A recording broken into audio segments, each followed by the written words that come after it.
Маленький домик, рассчитанный на 4 комнаты без всяких излишеств. На полу электрическая духовка. Это из нее по всему дому разносится запах свежеиспеченного хлеба.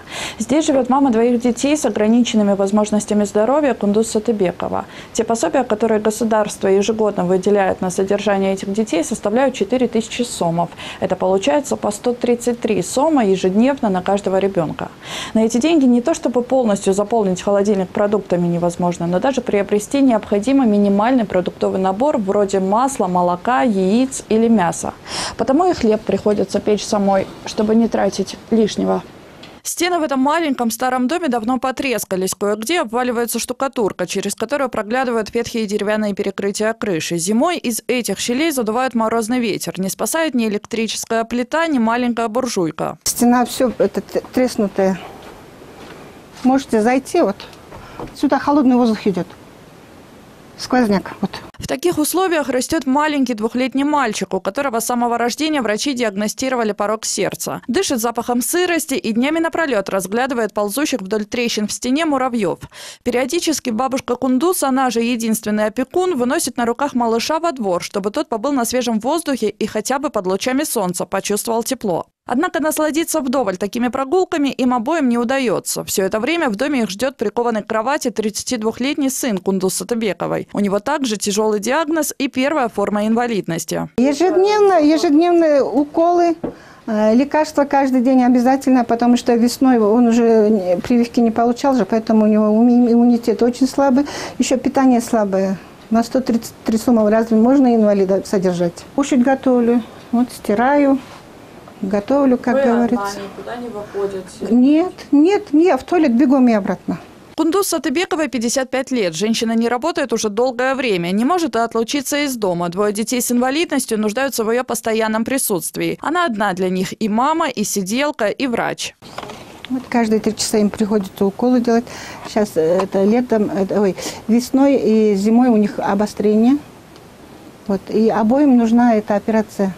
Тому на сердце, старшему, где-то 100 000 сом на сердце операция у нас сделают, оказывается. А младшему на ногу надо. С таким положением дел Кундуз смирилась давно. Где могла, находила деньги на лекарства, обследования у врачей, одежду, еду. Со стороны администрации своего района периодически получала положенные льготы, уголь и дрова. А некоторое время назад на имя женщины пришел счет на оплату услуг за вывоз мусора. Если я платила раньше, и сейчас злостный неплательщик, у них должно быть в компьютере, да, какая-то квитанция должна быть, да, что я раньше платила, а сейчас не плачу. А почему они именно сейчас вот взяли и на 3 года умножили вот эти проценты, пеню, я не знаю. А вы действительно 3 года не платили? Я не 3 года, я никогда не платила, вообще не платила. Не 3 года, вообще никогда. Это были льготы, так было можно? Не льготы, никогда. Просто у меня это раньше старый квартальный был, а он знал, что я по больницам. Мы дома редко бываем, у него тяжелый порок. Мы с реанимации не вылазим. Между тем, по данным муниципального предприятия «Тазалык», освобождение от оплаты за вывоз мусора действительно не предусмотрено. Разве что с детей с инвалидностью, как с пенсионеров, взимают по 6 сомов ежемесячно, вместо положенных 22,5. Точно так же не полагается Кундуз и новое жилье, которое она просила выделить администрацию Свердловского района взамен на ее маленький аварийный домик, в котором даже не проведены коммуникации. Летом вот летний душ, когда сильно жарко. А так дома в тазике.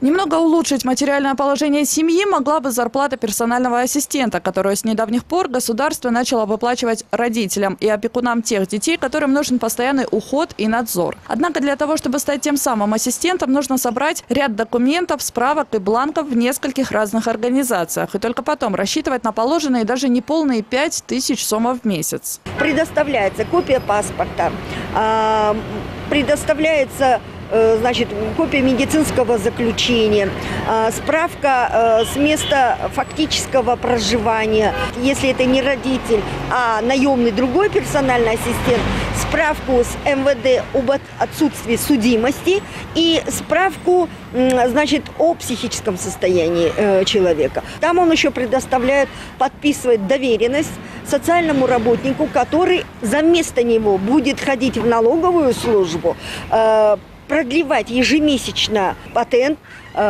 делать разноску за стоимость патента и делать социальное отчисление пенсионного страхования. Между тем, как утверждают в социальном ведомстве, в редких случаях, когда родитель или опекун не может выйти из дома, чтобы заняться оформлением всех документов, на помощь могут прийти социальные работники. Правда, такого прецедента с момента вступления положения о персональных ассистентах еще не было ни разу. На сегодня почти 5000 человек по стране получают заработную плату за услуги по уходу за ребенком с ограниченными возможностями здоровья. Сабина Дамаскина, Диас Акимбаев, НТС.